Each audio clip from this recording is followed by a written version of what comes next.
Good morning mga kahamog. Ayun, thank you Lord. Umaraw na at saka maraming salamat din sa inyong paggabay dito sa aming lugar. Sa mga kapamilya ko. Walang nangyari sa amin. Medyo humina ang ano ng bagyo rito. Hindi, maraming salamat at hindi lumakas. Ayun.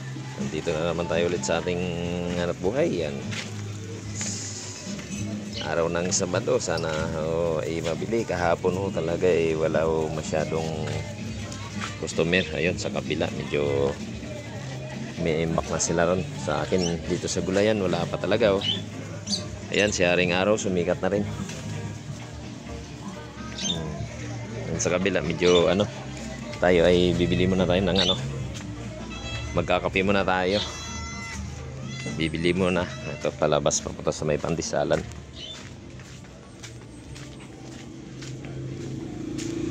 Bago yung beer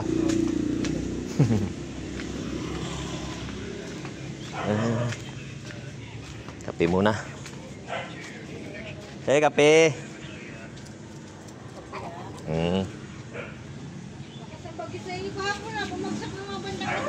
Kaya nga mabuti ka mo hindi yata hindi mataas yung tubig. Hindi high tide. Hindi high tide, low tide lang. Kung maraming bangka na Romblon at saka Masbate. Romblon, Masbate. Pinakamalala Masbate. Ang unang sinama. Mayroon pa nga doon na daanan yung daanan yung bahay ng Buhawi. Yun yung bahay nun suki namin sa kinukuha namin itlog na maalat.